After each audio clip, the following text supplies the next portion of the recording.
श्रीगोंदा तालुक्यामधील भीमा आणि घोड नदी पात्रातून बेकायदा वाळू उपसा सुरू आहे।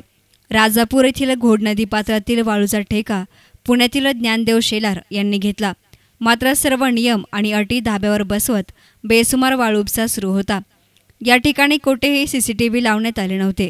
मोठ्या प्रमाणात सेक्शन आणि फायबर बोटींद्वारे अवैध वाळू उपसा सुरू असल्याचं वृत्त आम्ही दाखवून या वाळूच्या लिलावाचा भांडेफोड केला होता।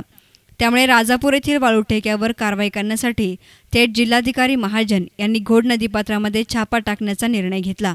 जिल्हाधिकारी महाजन, प्रांताधिकारी गोविंद दानेज, तहसीलदार महेंद्र माळी, पोलीस खात्याचा मोठा बंदोबस्त आणि महसूल खात्याचा लवाजमा रात्री 8च्या सुमारास नदीपात्रात उतरले होते। अचानक कारवाई झाल्यामुळे पात्रात वाळू चोरी करणाऱ्या तस्करांना काहीच समजलं नाही। मात्र त्यांनी सावध पवित्रा घेत अंधाराचा फायदा घेत दिसेल त्या मार्गाने पळ काढला।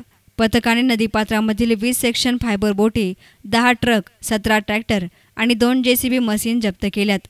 त्याचबरोबर नदीपात्रामध्ये साठवून ठेवलेला 250 ब्रास वाळूचा साठा जप्त करण्यात आलाय। जिल्हाधिकारी आनंद महाजन यांनी पदभार स्वीकारताच श्रीगोंदा तालुक्यामध्ये वाळू उपशाविरोधात मोठी कारवाई करत आपल्या कामाचा दबदबा निर्माण केलाय। जिल्हाधिकारी महाजन कारवाई दरम्यान पहाटे 4 वाजेपर्यंत नदीपात्रामध्ये ठाण मांडून होते, तर तहसीलदार माळी यांच्यासह पथकाने नदीपात्रातच एक रात्र आणि एक दिवस घालवला। जिल्हाधिकारी यांनी स्वतः हजर राहत अटी आणि नियमांची पायमल्ली करून सुरू असलेल्या वाळू उपशाविरोधात कारवाई केल्याने वाळू व्यावसायिकांचे चांगलेच धाबे दणाणले आहेत। जिल्हाधिकारी साहेब यांनी काल या ठिकाणी राजापूर येथील वाळू साड्याला ज्या ठिकाणी उत्खनन चालले वाळूचं त्या वाळू घाटाला भेट दिली आणि त्यानंतर आम्हाला कारवाईचे जे निर्देश दिले त्यावेळेस सर्व आमची टीम या ठिकाणी उपस्थित झाली आणि या ठिकाणी आम्ही या घाटावर 10 ट्रक, 2 JCB, फायबर बोटी, सक्शन बोटी अशा 22 आणि ट्रॅक्टर 17 अशा पद्धतीचे आम्ही माल या ठिकाणी साहित्य जप्त केलेलं आहे।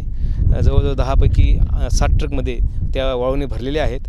आता त्यांच्या सर्व ह्या वाहनं या ठिकाणी जमा करून त्यांच्यावर कायदेशीर कारवाई करण्याची प्रोसेस आम्ही सुरू केलेली आहे। या सर्व ट्रक, JCB यांची किंमत साधारण आणि बोटी यांची किंमत साधारणतः 1.5 ते 2 कोटीपर्यंत जाईल। जय मल्हार सँड सप्लायर्स ज्ञानदेव शेलार यांचा ठेका आहे। या ठिकाणी त्यांनी रात्रीच्या वेळी उत्खनन करणे, त्याचबरोबर अटी शर्तीचा भंग करणे, या अटी शर्ती भंगाचा सर्व तपास करून आम्ही त्यांच्यावर कायदेशीर कारवाई करणार आहेत। त्या ठिकाणी बोटी त्या ठिकाणी वापरल्या दिसून येतात। बोटी वापरायला बंदी आहे, तर त्या ठिकाणी बोटी आहेत। CCTV कॅमेरे त्या ठिकाणी नाही आहे। त्याचबरोबर या ठिकाणी त्यांनी